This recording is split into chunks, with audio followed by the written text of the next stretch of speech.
Okay, good morning and welcome to the Informed Perspective. This month we're exploring one of life's most universal and most personal experiences, loss and transition. When we lose someone dear to us, whether through death, separation, or life's many turning points, we're not only mourning the person we've lost, we also find ourselves navigating a complex landscape of transition. Life shifts, our identity may feel uncertain, our daily routines, our roles, our sense of the future, these can all change, and sometimes overnight. Loss is inevitable. It touches everyone, no matter who we are or where we come from. At some point, we will all face the heartbreak of losing someone that we love.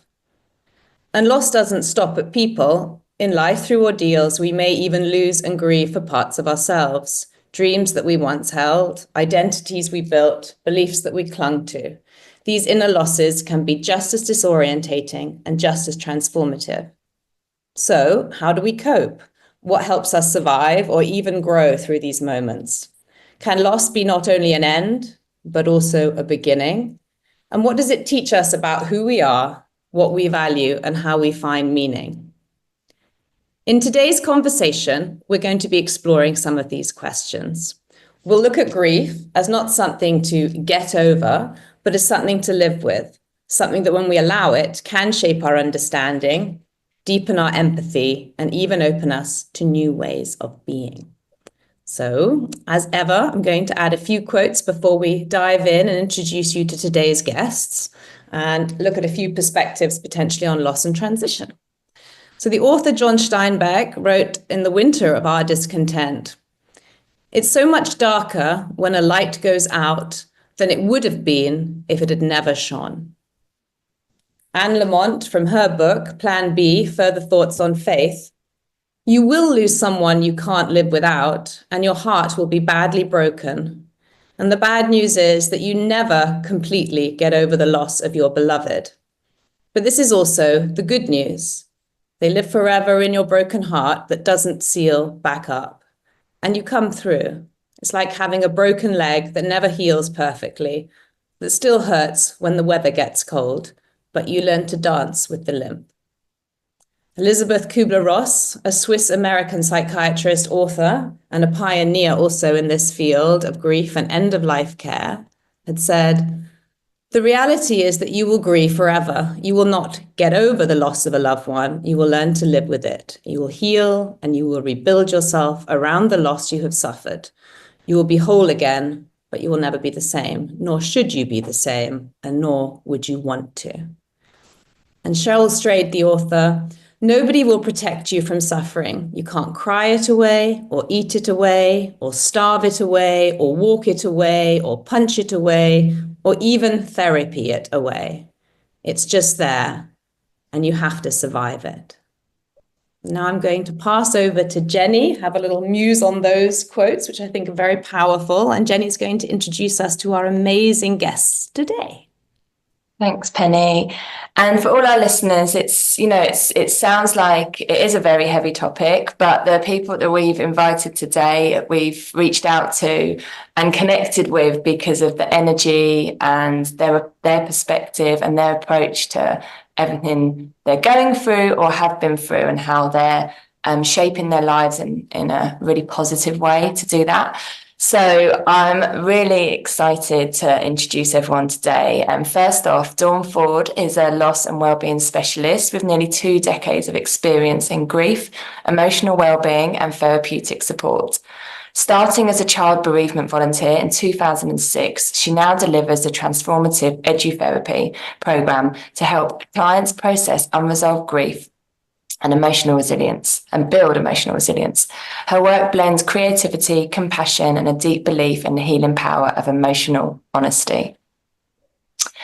And Kristen Williams is the co-founder of BRCA, but I think it's BRAC, Chat, a UK-based charity that supports individuals with genetic alterations that increase their risk of cancer. After losing her mum to ovarian cancer and choosing to undergo a preventative mastectomy, Kristen has channeled her personal experience and helping others to navigate similar journeys.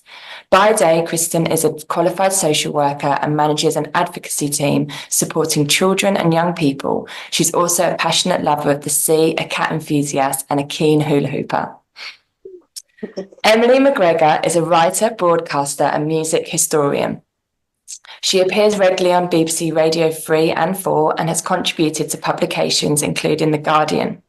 Her latest book, While the Music Lasts, a memoir of music, grief and joy, explores the profound connection between music and loss, drawing on both personal experiences and scholarly insight.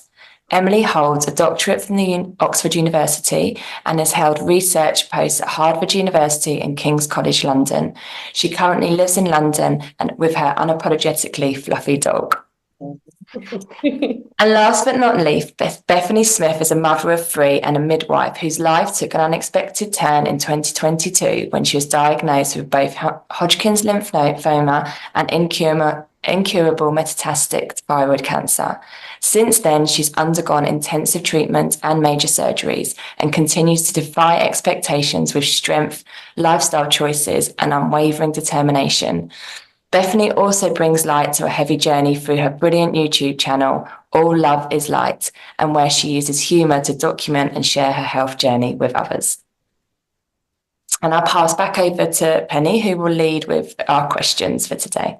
Yeah, I just wanted to add on, actually. I mean, first of all, wonderful hearing all about that. And I just wanted to add to Bethany's YouTube channel that I just wanted to say how marvelous that is, the way that you combine humor with what is serious and make that more tangible and accessible for people. So thank you. So I've had a nice look at that. It's a very, very touching and very wonderful work that you're doing. So, but we're going to move on first of all, and we're going to go to Dawn. And Dawn doing some wonderful work. And I wanted to really ask you, your main part of your work is navigating people through loss. What do you find is the most important aspect of rebuilding emotional resilience after loss? Well, thank you for the question. I've thought long and hard about it. And I think the first thing I wanted to maybe just share would be, what is emotional resilience? And I believe that emotional resilience is the ability to respond to and deal with a myriad of challenging and unexpected situations and the overwhelming emotions that often accompany it. Now, some people may naturally have a greater amount of emotional resilience. Contributing factors could be their age, their personality, their life experiences so far, and I think massively their childhood environment. So, for argument's sake, if they felt accepted, approved of, unconditionally loved, and if as a child they were not fearful of showing those big emotions and they were taught how to self-regulate them, I think that's a massive plus. So I think my journey to where I am today with regards to emotional resilience is actually bigger than I first thought. So I did some deep reflecting too. And in 2010, I became really unwell with fibromyalgia and chronic fatigue syndrome. And I was somebody that had masses of energy. I mean, my son drew me as a kite when he was 3. His dad is a symmetrical, arms out straight, legs, sort of circle body, and I've got arms one end of the drawing, another arm the other. My head and body is a kite, it really is. So, there's a lot to be seen in that, and I recognize that as the person I was. But I got really, really ill, and this was a difficult and hugely untethering 6 years for me at the time. So I was in severe pain, frequently too exhausted to leave the house, and I felt totally lost. And it's something that I know that you've referred to in your article, Penny. Mm-hmm. So loss, as I said in that tiny intro, it's as wide as we like. It really is. But for me, that loss of health meant I had to give up my job. I was an art teacher before I'm doing what I'm doing, which then started this domino effect of... So I lost my job. So that meant that I lost the person I was. I lost my independence. I lost my financial independence, which is actually a bigger thing for me than I realized too. I'd been working for 12 years and loved the fact that I could contribute, and it was a really good time before I got ill. So all these things added up, and in the end, Gabor Mate, who is somebody that I think is a fantastic guru, he's a trauma expert, and he says that fibromyalgia, this is fascinating, is the body saying no when the mind and mouth won't. And that was me. I wasn't a people pleaser, but I was somebody that was conflict adverse. I was the person in the family that was the rock, the diplomat, the good girl, the quiet one. And I never spoke up. So I had years of suppressed emotions. And that was the big thing for me with this lack of emotional resilience. I was completely flawed. I didn't have any. I absolutely didn't have any. So fast forward 6 years, in 2016, I was well enough. So in 2010, I got very ill after a very close bereavement of a dear friend that was devastating. But as one of your other fantastic guests said, something grew out of that heartbreaking yet privileged thing. Because I was with her when she was very ill in the hospice. And so I then found the grief recovery method, and then consequently edutherapy. And not only am I so privileged now to be helping other people, but I got rid of my pain. As soon as I started to talk my truth, as soon as I wasn't worried about conflict, I found a voice and I use it. And I wouldn't say I encourage my clients, but if they feel that they want a voice or they want to refine it, then I would help them do that. Yeah. So the second part of the emotional resilience question, actually, I don't know how much time I have, but I did Google what emotional resilience is out of curiosity, and the Children's Society website mentioned a few things. Now, I have a lot of eye ownership on this because it's to do with my life experience and my beliefs, if you like, and my training. So not everyone will agree with this. But when I was reading it, a lot of things they talk about were suggesting that people might feel bad. What do we mean by bad? Are we talking about painful emotions? Because if you say to a child, and I'm trying to find the quote here, it actually says something like, you don't need to feel bad. Think about the good things. Well, why do you feel bad if you're sad? Why are you bad, or you feel bad if you feel lonely or scared? You don't feel bad. You feel lonely or scared. Mm. So we have to be so careful. I'm a huge advocate on language, and I think when you're saying this to a child, it's okay, you don't need to feel bad about that.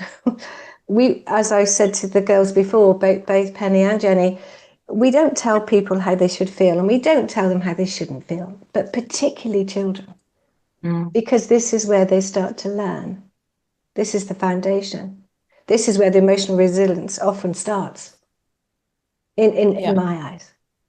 Yeah, and I'm just curious to sort of think, about rebuilding emotional resilience. If you haven't had that emotional resilience in the first place, then what does that mean when you do then have a loss? How you deal with that?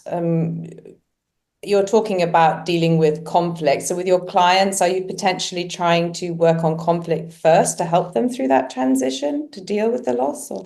Interesting question. So I would say that in the nearly 9 years that I've been doing these programs or delivering them, I would say there's a reoccurring pattern. And usually it's one of two things. There's no real unconditional love support there, which often means it wasn't there in childhood. Yeah. Unless they've been bereaved with parents, it just wasn't there in childhood. And the other thing I would say is that for a lot of people, there's this lack of self-worth, there's this lack of fitting in, feeling good enough. Often they correspond, but sometimes they may feel it's different. So what do I do with them to navigate if they've got any of these sort of feelings? I listen. I validate, I hold space. And I think to build emotional resilience or to rebuild it, for me, it is about being gently navigated and supported. I think it's also about acceptance that the change has happened. I know acceptance is a Marmite word for a lot of people. Again, ownership. For me personally, when I stopped fighting the fibromyalgia and the chronic fatigue, I stopped wasting my energy because I was using so much energy. And I wouldn't say I befriended it, but I learned to live with it. And that was a huge mental, emotional, and massively physical shift for me. So yeah, I would say validation, so that when I'm listening to my clients, I actually say, I hear you. I hear that was really tough for you. I think that's really important, because if you're minimized, if your experience or your pain or your feelings are minimized or invalidated, it shuts you down. And what can happen, I think this is also part of the lack of emotional resilience maybe, is that if it's happened over time or a lot with one person, a main relationship, there's just nothing more in the tank. Mm-hmm. So when you are able to find somebody, or you talk to somebody and they feel heard, they feel accepted, and their pain is acknowledged or their struggles is acknowledged, it's not minimized, there's no judgment, and you know that you can give them hope as well. So I think initially I welcome them, I hear everything, I validate everything they've been through, and I empathize, and then I say to them, okay, I believe there may be a way through this. You mentioned it in your quote, it's not about moving on or moving forward necessarily, because you do take the grief with you. And I like the analogy of the broken leg, and you can still dance with it. One of the ones I use is that two. One is like when you've suffered or struggled a deep loss, your heart does break, and there's maybe scarring over it, but you go forward with that love, you go forward with the grief, you go forward with the missing. But that's okay. That's I like the analogy of the heart as well, the idea that it would break, and yet then that love would come into the heart, and yet that heart would never be the same when you carry it with you. That for me was very, very touching to hear that. And I think that is part I think it's massive. And another thing that maybe, is this an emotional resilience thing or not? Who knows? But grief is often, analogy I use is like a coat. And sometimes that coat becomes too heavy. But a lot of irony, I think, with therapy as well, because actually some people will come to me and they say, but I don't want to forget. And I say, I know, and I'm not going to make you forget. But sometimes when the grief is too heavy, the coat is too heavy, you may want to take it off. But there is no should, there is no, you shouldn't be doing this, there's no timeline, it isn't linear, so I think that to be more resilient is an external thing as well as an internal thing. Mm-hmm. I need to learn to be more emotionally resilient. How do I do that? I talk to somebody, I believe in myself. Yes, I can rest, but it's also about verbalizing emotions and being able to express in a safe place. And then I can reflect and I can grow with it. But I do think we need that support as well. Thank you. And I love as well how we've already tabled like emotions and the power of them. And what's really struck with me and will stay with me forever now is, what you advocate for, Dawn, is this emotional honesty. Yeah. And I think that's such a starting point for a lot of things. How, listening to your heart, listening to your feelings, your emotions, and not necessarily accepting them, but just opening up to them. Yeah. And, then it goes to, it's, that every feeling and emotion is okay. And there isn't always it can be so layered. It can be so layered as well, but then it can take that work. And I think that's for me, is a real eye opener. Actually just being honest with how you're feeling. I think that it'd be a nice step towards building the resilience. Yeah, and I think also if you lean into that emotion, and the emotion generally will dissipate quicker than if you store it. And if you store it, you've got layers. If you've been angry, you've got rage. You know, all these things are meant, I believe, to be felt at the time. And again, if it is safe to do so. So I do say that because I do see a lot of women, but sometimes men, where there's been abuse. And so if it's not safe, you can't do it. I get that. But if it is safe to be able to speak your truth and to lean into whatever you're feeling, it's 100% healthier, but healthier in emotionally, mentally, physically. And I think just to end, I think maybe the thing about emotional resilience is also that your head and your heart are in sync. I love that. Because if you're saying to yourself, I'm fine, I'm good, I'm happy, and you're trying to convince yourself, but your heart knows you're not, then I can't see as that could be emotional resilience, because it's not an emotional sinking of truths. So maybe knowing that it's okay to feel sad, knowing it's okay to have a really crappy day. I'm just going to feel it. I know it'll go, but while I'm in it, I'm going to honor it. And then if we can do that, sometimes we need support, sometimes we don't. But if we can do that and realize that life is like this, which is the emotional resilience again, because challenges could be around the corner. But I think that heart and head sinking, for me, that's the truth. And I think that's a big part of the resilience. Thank you so much. It's a pleasure. Going to move on to Emily now. Emily, you have recently written a book about dealing with your father's death and how music then became unbearable for you. How did that shift in your relationship with music mirror the larger experience of loss and transition in your life? And what aspect of that potentially, of that change, took you by surprise? Yeah, thank you. That's such an interesting question. Actually, I think it links a little bit to what Dawn was just saying about the emotions we suppress or that we've learned to suppress growing up. So yeah, so I found myself. My dad died very suddenly about 6 years ago. Like he was fine. You know, he was playing squash and doing all the things he did. He was just 68. And within the space of 48 hours, he was diagnosed with pancreatitis, taken into hospital, and then it developed into sepsis, and he died very suddenly. And we didn't actually make it to hospital in time to see him, because when we sort of got the call to go to hospital, he'd actually already died. It was very early one morning. So it was very, very sudden. And in lots of ways, I think my sense of self, I think, as for so many of us, came from my parents, but I hadn't realized the extent to which they were sort of almost like the gravity holding me in place in the world, and my father in particular. And, you know, we live in a patriarchy, and like that's complicated. And I hadn't fully understood the ways in which I think a lot of the things I was trying to do in my life were to impress my parents, and my father in particular. So my father's gone very suddenly, and I was, you know, bereft and numb, but also absolutely furious. I was so angry. And this is the thing that I think links back really strongly to what you were saying, Dawn. And that was the thing that really surprised me. So everything seemed, there was this sort of nihilism that came over me, and just everything that I thought was so important in my previous life just seemed totally meaningless. Now, I don't mean to say that things didn't continue to feel totally meaningless. One of the main things was music, and this thing that I'd sort of built my academic life around and studied very hard and kind of met all the expectations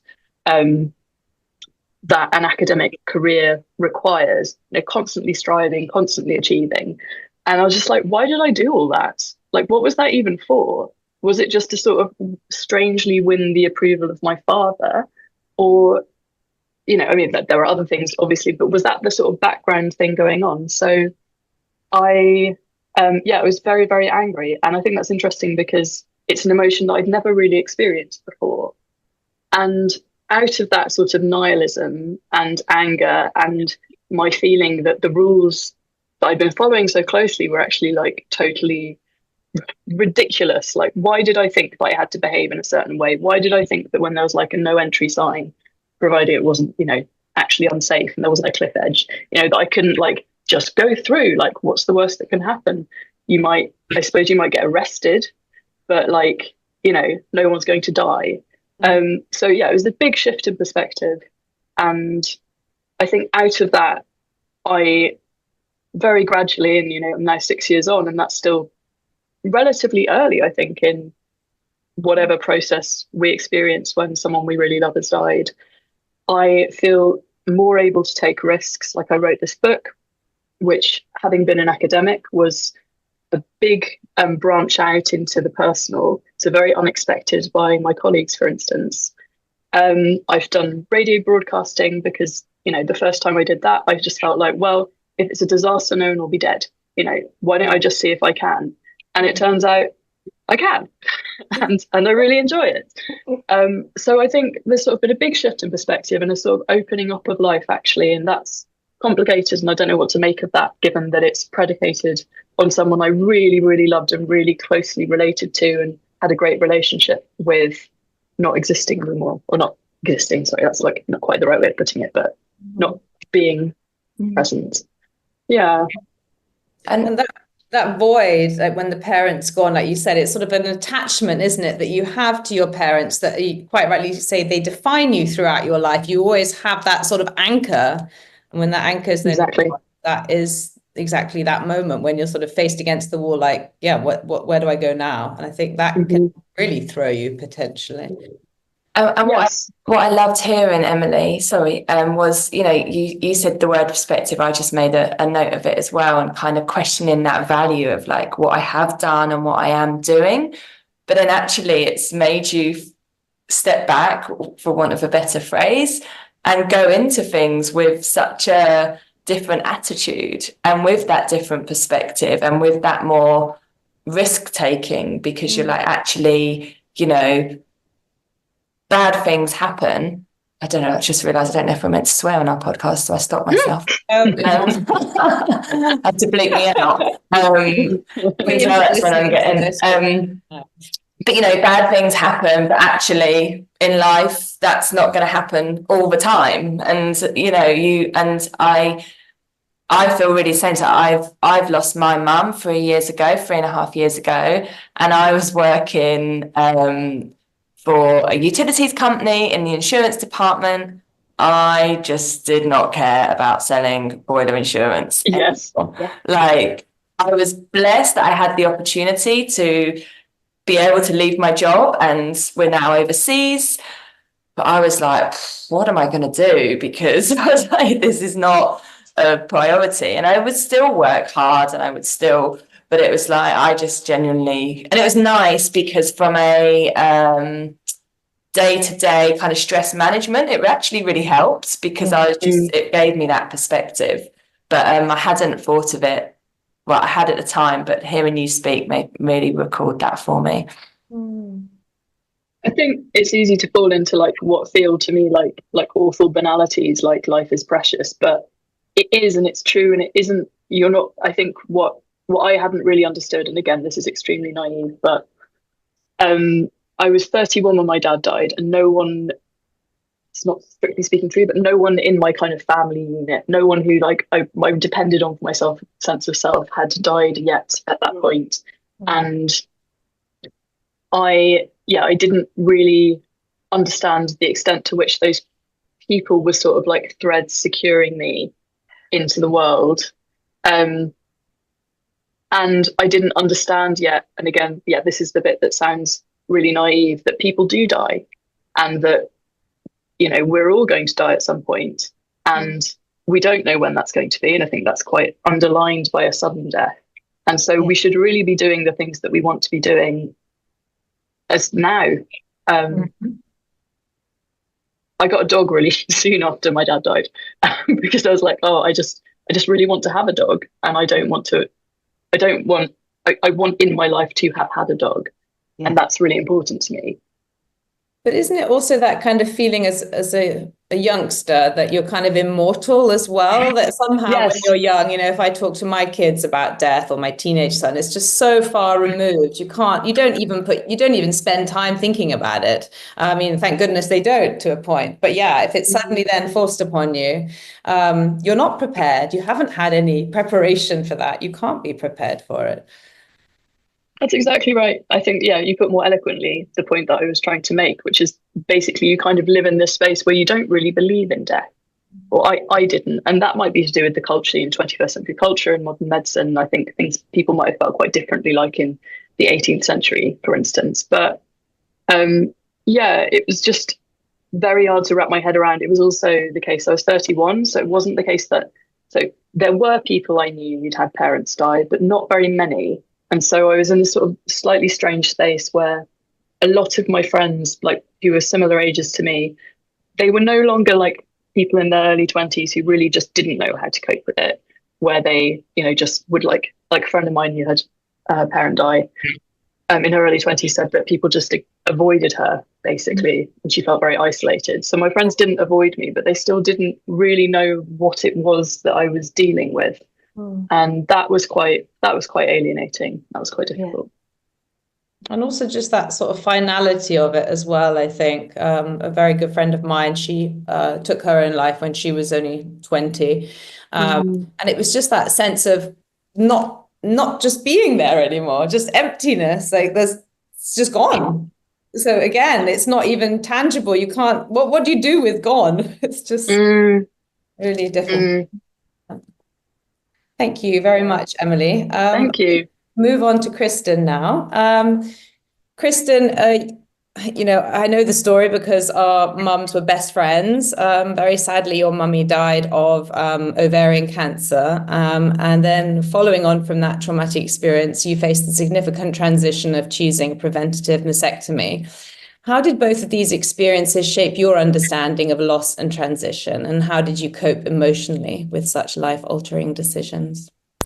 Thank you. I mean, yeah, it's been really, really interesting hearing Dawn and Emily speak. And there's so much you were saying, and I was like, I identify with that. And our experiences are all different but the same. Like grief, like we said before, grief and loss is kind of the same for people, even though circumstances are different. And it's kind of like learning how to live with it and get through it. And find a space for your grief and loss within your life. And someone said that to me as soon as my mum died. She'd lost her twin sister, and she said, you will never get over this, but you will get through it and learn how to live with it. So there's so much you just kind of said that I've really identified with. And I think the difference, Emily, with mine and yours is loss, is that my mum had cancer and it was quick. I mean, it was only 9 months, but I did have that time to kind of prepare myself. And really, for me, I had a chance to have endings with her and talk to her about it. But I do actually remember, bringing it back, that I really tried to be strong and not cry in front of her. And I didn't want her to show that I was upset. I really wanted to be like, it's okay, Mum, I'll be fine. And when she died, I thought, oh my God, does she think I didn't love her because I never cried in front of her? And I guess in terms of like what you're saying about emotions and emotional resilience, it's a roller coaster. It's an absolute roller coaster. And you see this like pattern of grief and loss, which goes like this, denial, anxiety, depression, but it's not, it's like all over the place, and you'll be feeling fine one day and not the next. But actually, I was going to talk about a few things, but Emily reminded me of other things. So I'm actually going to go down that route. And I didn't realize maybe till just now, but my mum's death has completely changed my life. And I think a few of you have identified with that. You kind of think, what's our purpose? What am I doing here? Why am I doing what I'm doing? And my mum was really, really sneaky. And she left a note, which I found after she died, saying, Kristen has to speak at my funeral. And I was like, she didn't ask me, because she knew if she asked me, I'd say, absolutely no way, Mum. I hate public speaking. And I had to do it. She was dead and I couldn't say no. So it was in front of about 150 people, and I was so nervous that it kind of distracted me from the fact that it was my mum's funeral, because I couldn't think, it was all consuming. I couldn't think of anything else. So I did that. And it's kind of like what Emily's saying, is once you've done that, I thought, every time I had to public speak, and I have now trained thousands and thousands of professionals. I've done conferences, podcasts, YouTube, I've done it all. And it's because I always thought nothing will ever be as bad as talking at my mum's funeral. Your benchmark. That was it. And I think in her, she's pushed me in her death, because she knew I was good at public speaking. She knew I had all of this stuff inside me. And she sneakily pushed me after she died to say, I think she knew what my path was more than I knew. So it was a huge loss to me. And also identifying with what Dawn was saying earlier, I grew up with my mother's love, and she was incredible. And that's why I have been emotionally resilient. And I knew that I knew I would find this harder if I had a fractured relationship with her, or, you know, I was raised in a different kind of household and didn't have that support. So losing her was the hardest thing. But in doing that, I embraced her and her love. And I remember thinking when she died, it was the day she died, and I went back into her house and the sun was shining in her garden. And my mum was a helper. Penny, you might remember, she would help anybody and everything, and pigeons, and honestly. And I remember thinking, who's going to help all these people now my mum's died? And it was just this moment. I was like, it's got to be me. So I embraced her, and I was like, I don't want her. So I created this charity. I didn't do it straight away. Obviously, it took years for me to get to this point. But I knew from her death, I had to do something with that grief and loss. And I think people do that in all shapes and sizes. You know, they don't necessarily create national charities, but just, you know, doing like a 5K run for a charity that supported somebody that you've lost, finding that purpose and that way of giving back. And it doesn't come immediately. But I think if people can kind of harness that into something positive, and I think we've all said it about new beginnings. It's like, I've lost this. What can I get from it? Or how can I turn it into something positive? So, yeah, she completely changed me. It forced you out of what you knew, right? I mean, for you, it was sort of, I don't know if it's right to say a comfort zone, but what you knew. And then absolutely, when you're then taken out of that, you've then kind of got to step up. Yeah. And so, and it could then potentially become your life's purpose, which is also very powerful and amazing, that potentially does come out of something so frightful and so sad. Yeah. How did that growth and that knowledge that you then took help you through the mastectomy journey? Did that have any? Yeah. Do you know what I find hard about this, and I've kind of made a note about it, is that losing my mum happened, and now every time I go through loss or trauma, I feel my mum's death, and that is hard, because when you're then going through mastectomy or a breakup or whatever it is, I feel like, oh, she's the person I need here. And so I find trauma now harder than I did, because it always takes me back to that it's like PTSD, isn't it? It takes me back to losing my mum every time I have any kind of loss. So I do, that does impact me. But I think also, again, back to what Emily was saying, it's like, well, I've lost my mum, so losing my boobs isn't I'd prefer to have my mum, and if I've gone through that and survived, then I can go through boob loss. But equally, I was like, I've lost my mum and my boobs. Why is this happening? And I think I said to Penny, at the time, maybe a couple of months after my mastectomy, my partner, who I owned a house with and lived with and relocated across the country for, he broke up with me because he didn't fancy me anymore. So I was going through boob loss. His loss. Wow. Absolutely his loss. But I was going through boob loss, relationship breakup, leaving my house, traveling 300 miles, quitting my job. And I literally started again. And I always say to people, because I know I come across as like positive, you can do it, it's great.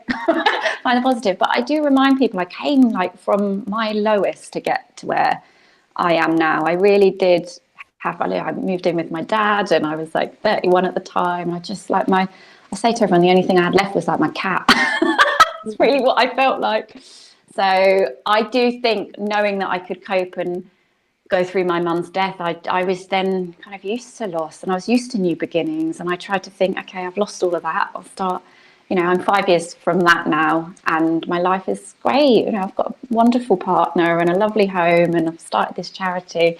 So I do think it helped prepare me, but it does also, it makes it quite hard when you're struggling with stuff like that and not having the support of your parent. And back to as well what Dawn was saying about, I'm an advocate in my day job, so I really encourage people to talk about things. That's why we're called BRCA Chat, because chatting, doesn't have to be to people I find like a lot of people come to our peer support groups and they talk to complete strangers, and sometimes they'll come and say, I haven't told my friends that I've got this gene alteration, or that I'm been tested for cancer, because they find it easier to talk to strangers and people who get it, and people who again, like what Emily was saying, is not knowing other people who've gone through trauma. It can be quite hard to connect, and as soon as you meet your community and your peers, I think, I really encourage people to talk about it and kind of work it through together. And it goes back to that emotional honesty, doesn't it, as well? Yeah. That honesty, and that something I wanted to say as well, when Emily was talking, and But it's often referred to as like a vulnerability, but I think like being vulnerable, but I think that's got quite a negative connotation, and it can make people feel scared to be vulnerable. Like, what's it going to unearth? But honesty feels more empowering and truthful, as it is on the tin. But also, Kristen, what you were talking about, really resonated with me, that your mum lives on with what you're doing and has given you that purpose, and similarly, and I think that's really enlightening. And I think it also, a lot of what we're speaking is of stuff that's happened, but actually I believe that I started dealing with the loss of my mum when she was ill, but that was through strength building and her support and her being who she was. And we didn't necessarily talk about it though, because she didn't want the prognosis. So we did sort of blindly bumble through it. But she just, she had that strength, and that was instilled in me. And it took that time. So it is completely different when it's sudden. I can completely understand. But I think it's like, actually everything we're saying is really inspiring as well if you're on the journey. And I'm sure, Bethany, you'll give us more insight where this is something you have to think about and face, and but actually there's really positive things you can do, and the way you do it, and the strength that you can bring to yourself and your family. And Kristen, I know, and Emily and I have all kind of realized that after, but it's kind of having that moment to realize that is pretty wonderful. And to put on that, sorry. I was just going to say, when you said that was something my mum used to say to me: you always find your strength in your vulnerabilities. And I just thought that was really powerful. And I work with children who have been abused from a young age, and I just think they're so strong. They're so strong because they have come through this and found their strength through going through so much trauma. So I really, that's the power. I find like you find like a hidden like magic within you that from the loss or something that you've gone through, some really big challenge in your life, can suddenly give you wings, and then like, right, I'm going to turn this into something amazing. And you're kind of taking that lost person potentially with you, it's really nice. They're powering you. Yeah. I just say something to you, Kristen, as well, if I may, because listening to your story, and you're amazing. Thank you. What you're doing is amazing. But you reminded me that, of course, when we lose somebody like your dear mum, who sounds amazing, you also lose what mum brought to your relationship, what she brought to the table. And what she brought, amongst other things, was unconditional support. Yeah. So when the loss happened with the relationship, when you had to leave home, who would you have gone to? You might have gone to. So it's multifaceted, but it means that I think that kind of connects for me why sometimes you feel re-traumatized. Yeah, I still feel that. I still feel, and I had this real question: is like, love is so consuming, isn't it? And then where does that love go? That's what I felt. And she loved me more than anyone loved me in the world. And I think now she's dead, like no one loves me like that anymore. And I still feel that, because I think no one cares. Like, no one asks my flight details when I go anywhere. No one like checks in. So I do have that, and I will carry that with me. But I think they're loved personally. I think the love they have for you goes with you too. I do. No, seriously, I do. I remember when my dear friend died suddenly from cancer, and she left two very young children, and it was just devastating. But I remember thinking, her love for them goes on, their love for her goes on. I have her love with me. I know I do. I can't explain it. I just know it. Yeah. Well, thank you. Thank you. Bethany, we're going to come to you now. So, I mean, you speak a lot about the importance of empowerment, having had your diagnosis, and how you very, had to sort of come to terms with that and carry on. Can you speak a little bit about how a cancer diagnosis can be so prolific and a shadow to so many? And how would you empower anyone facing a diagnosis similar to yourself of any kind to have hope moving forward? Well, thank you for such an insightful question. And just to say, it's been really lovely to be amongst such thoughtful and positive women. It makes a difference to associate with people like yourself that help to bring light to the world. Yes, it's lovely to meet you too. Thank you. I realized while listening that there are threads that have been connecting each of what you have said. And obviously, we have the overarching topic of the podcast. But it connected in strongly with what I've been pondering about, how to answer your very insightful questions. Though I wanted to first caveat that I know the cancer journey is rough. To be vulnerable, as you said earlier, these last 2.5 years have been emotionally and physically the biggest roller coaster of sadness, difficulty, and loss of my previous self. I have shed more tears in the last 2 years than in all of the previous 38 years of my life. So I truly understand how hard it is to have hope when diagnosed with cancer. I have lost wonderful friends to cancer recently and as a child. And I still currently, sadly, have friends, multiple friends my age, school kids, friends, parents who have cancer as well. And they all are at different stages and with different prognoses. So I recognize that getting told that you have cancer sucks. And it's the club, as many people say, that no one wants to be in. And it's the diagnosis no one wants to be told. But that said, I truly know it's vital to develop and maintain hope, no matter where on the cancer journey that you may be on. I was previously a midwife. I've been off for 2.5 years due to various problems, obviously.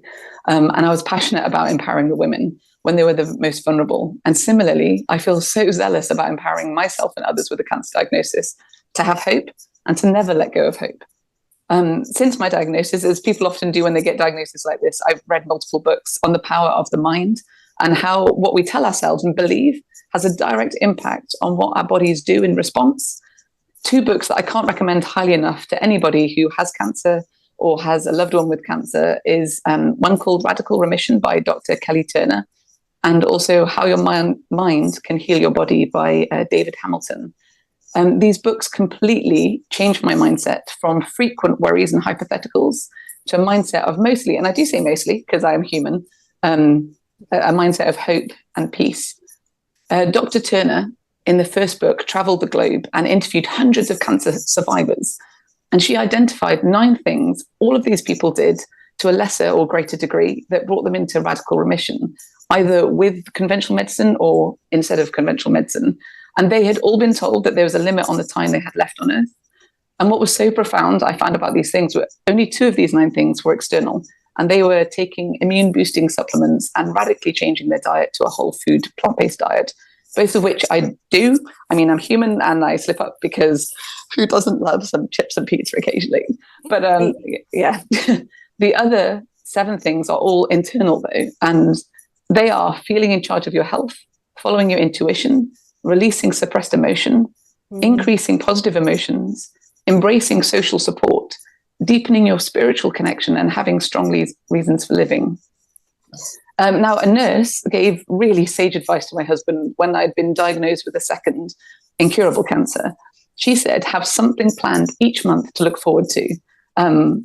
She said this after 6 months of chemo, where we had quite limited mobility due to my illness. However, I would say that even those who have chemo still should be able to plan something every month to look forward to. And we've taken that advice and combined it with Dr. Turner's point of having a purpose for life. My husband and I plan to grow old together. I've AI'd a photo to make my husband and I look like old grandparents, and I look at that every morning. And I plan that for my future. And we want memories to look back on. So we ensure that we do fun and memorable things each month, either just the 2 of us or with our 3 small children. I've personally found that it is key to plan so that we enjoy the little and the big things in life. So I'd suggest for those with cancer to mull on whatever it is that you enjoy and find fulfillment in, and planned activities around that. I'll be honest, when along the journey, I've gotten another unpleasant result, another unpleasant diagnosis. And there's been more than my fair share. I've had a full hip replacement. I've had full thyroidectomy. I've had radiotherapy. I've had 3 doses of radioactive iodine. I've had sepsis twice and almost died twice because of sepsis during chemo. However, each time that this happened, I've allowed myself, as we've mentioned before, to allow myself to feel the feelings, and had 24 to 48 hours of sadness, because it's not healthy to bottle up grief. And I let myself cry, as it's cathartic and it released my inner stress. But I personally then would tell myself, sadness and tears is not what I want for my life. So I wanted to find the happy, and I find the hope, and I find the fun. I am admittedly incredibly lucky, as I have a wonderful and a funny rock of a husband who has told me that he is there to lift me when I emotionally and mentally fall along this medical journey. And he makes me laugh every day, and is something he makes a point of, to make me laugh out loud every day. So I would personally suggest to you guys to find your rock, and whether that's a family member or a friend, someone who knows when it's time to just listen and to hug you while you sob, and when it's time to make you laugh until the tears roll down your cheeks from delight and happiness. Yeah, I mean, I'm absolutely in awe of you. I think you're absolutely incredible. And the fact that you live with that, and that you've got that love and support, but you carry that love too. And it's just unbelievable. You're such an amazing example. And I do think you do hear of stories of wonders through love, that people do amazing things, pick up rocks and carry them up mountains or whatever, that potentially that does enable you to live longer and overcome what diagnoses might be given to you.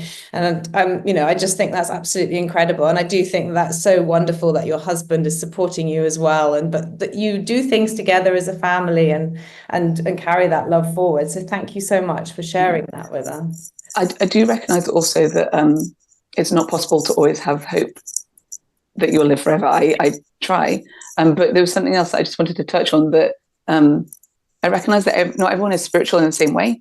Some may be Christian, some may be Buddhist, some may be atheists, but still need to find something spiritual. And personally, as a committed Christian, my spiritual is Jesus. But I wanted to encourage people to find your Jesus, to find the divine, that when you falter in your hope for life on earth to be long, that you also then have hope in a life after earth, however that looks like for you guys, or those people listening. Because I just wanted to share the scripture that in my tradition puts it beautifully. It says that anyone who believes in God can confidently hope for a better world. And this hope comes from faith and acts like an anchor for our souls and helps us to stay strong and steady. And that's what my hope is, my anchor, because and the love gives you. Yeah, absolutely. And I was going to bring up Bethany, because your faith and your journey through your experiences and how you bring faith into it has really caught my attention, like on your Facebook. And I think it's so inspiring that you can tell that it's the strength you're getting, and also where you mentioned for people to find support or to find that, and Dawn, you mentioned it's that head to heart, and it's like, who is in your heart helping you? And that might be a spiritual guide, or that might be people you need to turn to. And I do think that that's absolutely crucial for people. You can't do it alone, and you can't, there are I have a friend, and I hope she's going to listen to this, but I knew her husband had been a great support, and I knew she would acknowledge it and appreciate it. But I actually saw them at the weekend, and I saw this connection. Oh, sorry, she's been going through a breast cancer journey, which is the relevance. I saw their connection, and I knew that support was uplifting her. And it's not that I ever doubted that, but just to see it and to witness that. And that's a lot. That's really why I reached out to you as well, Bethany, because I can just, it's so crucial. And I don't think people necessarily overlook it, but might not. Some people do struggle to ask for help, or to actually take the help, or the unconditional love that people are able to give. But from a spiritual point of view as well, it's where it can guide you and really, really help you personally. So thank you for sharing that. Do you think, Bethany, that society offers people enough space to grieve creatively and honestly? Or that's a good question. I think people often feel awkward when they see someone sad and crying. I consider myself blessed that I wear my heart on my sleeve. So from the very beginning, I decided to tell the Facebook world. I told my children first, obviously, and those nearest and dearest. But I feel like crying needs to be more acceptable, and sadness needs to be more acceptable. People always apologize for crying, and I don't know why. Like, it means that you're allowing your inner sadnesses to get out. And I have known too many people to bottle up sadness, and then they make themselves ill from it. And so I don't think society probably provides enough spaces. I don't know how we can't really have a crying club, but maybe you can. Maybe I can start a kind of form of sharing, though, isn't it? Definitely, I think we should. I really do. I think a crying club, and my son often talks about like an anger bus, because these are big emotions. But what I think would be really, it could descend into, and I'm very aware of this, that it could descend negatively. And so somehow it needs to be a club where people are allowed to grieve, but then they end on a happy note. Because I've been in, people have said you should reach out to fellow cancer people, and I have sometimes, but I also find that too often they tell you about the negatives, and it's too easy. And there's a midwife, people often will say, oh, you're a midwife, let me tell me about a horrendous time I had. And now with cancer, people too often say, oh, let me tell me about the person who died. And I recognize that for them, they probably want to offload it. But as a person with cancer, being told about the people and how they ended their life is not something I need to hear. And so I think I need to start a crying club that is caveated with, but we end with laughter, because you should cry and then laugh. Yes. They're so closely linked anyway, aren't they? Happiness and sadness. It's you know. I don't know whether it's okay just to say something there to Bethany as well, because thank you for sharing such an emotional journey that you're on. And one of the things that you talked about is why, you know, crying is sort of people apologize, and I hear it time and time again, and it makes me feel sad when people say, oh, I'm sorry, because why are we apologizing for crying? Because in my eyes, excuse the pun, just realize that crying, yes, it's a release, it's a massive release, but it's also honoring the sadness that your body is feeling. That's why we cry. That's why we cry. So when somebody is, you're with somebody, for argument's sake, and you start crying, and then maybe they feel awkward. So then maybe you say sorry because you feel, I've just made you feel awkward, but I'm the one that's sad. And I think there's links to feeling a burden, making them feel awkward. And it's all an absolute mess, really, because at the end of the day, the baseline is if we can be emotionally honest and we can be vulnerable, we need to feel safe to be vulnerable and do all that. I get that. But then we get those true connections, which is something else that you talked about. Those people that you meet, the people in the crying straight laughing club, there'll be real connection. And that's massive. Yeah.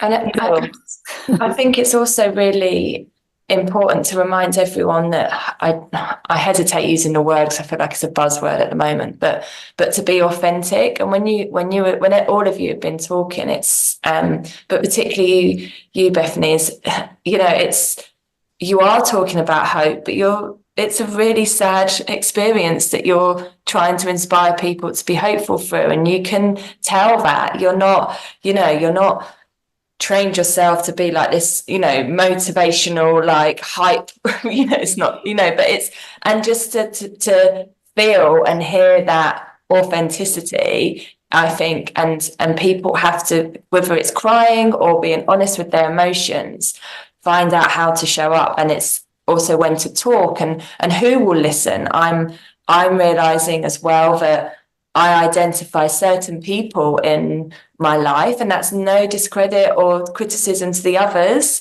who I can just open up to randomly, momentarily, no context needed. Here's the update of, say, my grief journey, and they're just, you know, they take it, and I can, you know, and then there's others where it wouldn't not be fair on them, but they're not able to support me in that way, but they're being true to themselves, and I'm being true to myself in what I'm giving and taking. So we've gonna just do a couple of questions and do a quick round robin and give everyone the chance to answer, because with the bigger group we think this will work best. So the question I want you all just to have a think about, and whoever I put on the spot first. So sometimes transition can bring unexpected gifts, new perspectives, relationships, or priorities. What, if any of these, have been true for you in your experiences? And Emily, if I put you on the spot first. Yeah, okay. I think, well, sort of as I was saying before, the unexpected gift is a sense of freedom and a sense that the stakes in life for doing scary things are much lower than I thought they were. And I think a reminder of the importance of our fundamental relationships, like a reminder of the importance of the people who we really dearly love, and of spending time with those people, and a priority shift away from, I don't know, just being sort of oriented around achievement. And I think the other thing that we've sort of been coming back to, and I know you mentioned it as a buzzword, but authenticity, and being able to be the closest version of yourself. Closest to what? But like as close to yourself as you can be, rather than sort of masking behind various ideas of like what you think other people want you to be. Yeah, that's what I would say. Thank you. I love Which that. is a huge gift, by the way, like an enormous gift. And an awareness that you've got nothing to lose, right? By showing up authentically is probably the very best thing. We probably don't do it in most of our lives, but then there comes that and you're forced to do it, and it's actually really liberating and really helpful. Actually, it's just jumping in there and not changing the subject, but what Penny and I are scratching our heads about at the moment with our tweens, and the perspectives that we're trying to share through the work we do, is how do we stop this conversation of like body image and you know, and that goes back to that, just be happy, comfortable, true to who you are, whatever shape, size, hair color, skin color, everything. And I did that. It's just almost the core objective that you just want. And okay, it's hard to necessarily inspire that or get young people to understand that, but it just reminded me of that, so it's going to take that forward. Thank you, Emily. Right, I think there's only one you, and that's really important to remember. And I wish, you know, in my teens, I'd, as you say about your children, I wish I'd understood how, I wish, you know, obviously I wasn't going to get this perspective, but I wish I'd understood how unimportant in the broad scheme, like how lucky I was to have a body, like a really good body that worked. And I've been so preoccupied with aesthetics and body image and all that sort of thing, and that the idea that determined my worth. I find that really sad. Yeah, and how we waste so much of our lives doing things that are absolutely meaningless, actually, or wondering what other people think about us or whatever else, when actually spend that time wisely, because it isn't that long, and you can do so much better stuff with it. And I think we're all prone to that. That was actually one of the questions that we had from our tweens, which was, what message would you pass forward to your younger self or someone else going through a life-changing transition? If you could give them one piece of advice, what would that be? Do you want to do that? Yeah. Well, I think what other people think really doesn't matter as much as you think it does. Yeah. Yeah, or they're probably not even thinking about you at all. Yes, yeah, exactly. Kristen, do you have anything to add to that?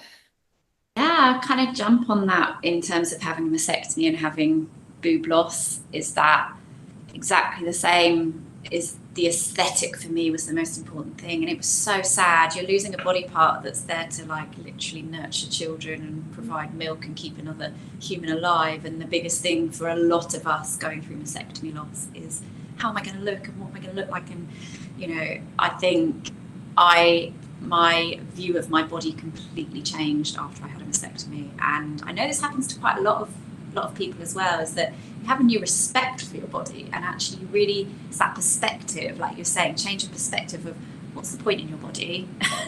What's it there for? Is it to look good and impress people? Absolutely not. It's to keep you alive and be a vessel for your personality and your soul. So it completely changed my body image, and I just respected it. I thought, I can't believe it can go through this 6-hour operation and heal and survive. It's absolutely incredible. So I kind of passed that on, that it's not about aesthetics, it's about what it can do and being healthy and being well. Yeah, and if your body doesn't function at all, I mean, that's the most important thing. Like you say, health, right? If you can do what you need to do every day, that's already the blessing, right? So actually, that should be the foundation of it all. Yeah. But you, Bethany, anything to add to that? So just on the unexpected gifts. Oh, sorry, my dog's barking at the postman. Apologies. Sorry, I just had to ignore her. So I have very much taught my kids and myself and my husband to look for all the silver linings, because when you worry about your longevity, you realize that there are so many silver linings to look for, and that you want to hone into the little things that are wonderful.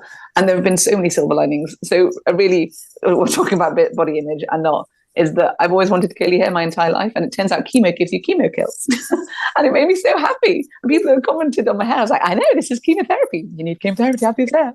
And then just simple things like the week I got my diagnosis, my kids had been asking us for about 3 years for a pet, and we decided that it would be a really good idea to have a therapy pet for my children. And so we went out and acquired a 7-year-old dog. And my kids have said to me, Mummy, I hate the cancer, but I love the dog. And I'm so glad the silver lining of the cancer is that we now have a dog. But most especially seeing the kindnesses of friends, family, and even strangers. When you say you have cancer, people just melt. There's something about cancer that made people just open up and be vulnerable and be above and beyond kind. And from meals to prayers to helping out, it's just astonishing. And I've always liked to say to people, be the light in the world.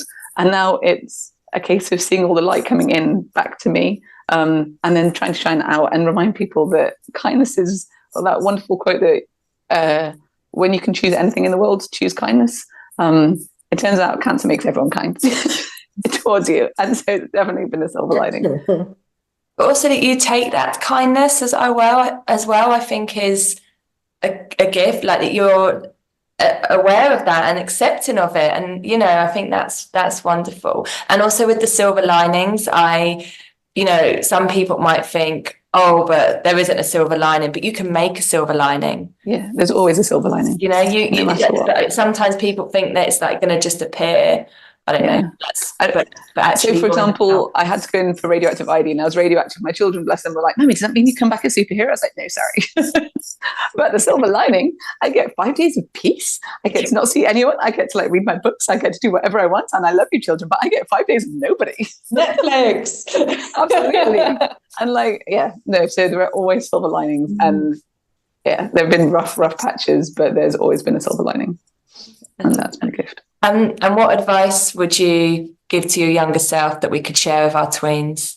Or advice or very similar to what Chris and Emily were saying, that not to care so much. And I think that's easy to say because unfortunately it's inherent in a teenager that they care what other people think. But also to hug your mum and dad or your loved ones every day, because ultimately you'll never know. I lost a dear friend of mine at 25 to a car crash. And she was driving from her parents to her sibling's house, and she died. And so my advice would be, I know your parents are irritating, but hug them every day and tell them I love them. And don't go to school or to wherever without giving them a hug and saying you love them. Because ultimately you're going to be embarrassed around your peers and want to fit in. But when it comes to home life, hug your parents every day. Thank you. Dawn, do you have anything to add to that? Something that you might impart on the tweens? I just think what Bethany said was just amazing. I think also to do with the self-image, yes, but again, like Bethany said, teenagers are wired that way. But I don't know. I think positive, affirmations, and hopefully we've talked about it before. I know when we had our chat earlier, about social media and body image. It's a huge thing. So the advice I would give is kind of just what Bethany said, really, is to not be ashamed or nervous about saying I love you. It is about those hugs, because as we know, tomorrow isn't promised. And for the sake of feeling a bit embarrassed, somebody might elbow you in the playground because, look, they just hugged their granddad. The bigger thing is hugging gran or granddad or mum or dad, without a doubt. Yeah. The priorities need to shift, and they will. They will. And tomorrow is not promised to any one of us. Not one of us. I think we forget that in sort of the society that we live in. It's all fast paced and we're busy and we're amazing and we're doing this stuff, but it, can be. Yeah, and that links in nicely to what my unexpected gifts would be, really, because, I talked about my son drawing me as a kite when he was 3, and I was, full of energy, and I was doing so much and studying and having the house done and had a baby and God knows what. And I thought I was unstoppable. But then I realized I was human. And even though the journey of loss, whatever it may be, it is transitional. And I did lean into it. It took me years. It wasn't easy. But I did lean into it. And that growth surprised me beyond anything. I would not swap for my losses, or all of them, bereavements and everything else, to where I am today, because I know I've got that heart that carries the love, and I know that I'm more emotionally resilient, and I know I don't sweat the small stuff, and I really appreciate the everyday. That's something I didn't do before, and I look for the glimmers. The present as well, right? Enjoying the moment. Absolutely, and that's something I never did before. Thank you so much. Well, we hope this discussion has offered some insight into the very complex and transformative nature of loss. And whether it's through music, creative expression, or finding new ways to rebuild, we all experience loss in our own way, and each journey is unique. But what we've heard today, no matter how challenging, these experiences can offer opportunities for growth, healing, and deeper understanding. Thank you to our incredible guests today, Dawn Ford, Kristen Williams, Emily McGregor, and Bethany, for sharing your perspectives with us. Your stories remind us that while loss may never fully heal, we can still find ways to live meaningfully, embrace the transitions, and move forward. If you're navigating your own journey of loss and transition, know that you're not alone. Be kind to yourself, take the time you need, and reach out for support when it feels right. Thank you for tuning in to the Informed Perspective today, and we'll be back soon with more conversations that matter. Until then, take care of yourselves and each other. Thank you, everybody. Thank you. Thank you.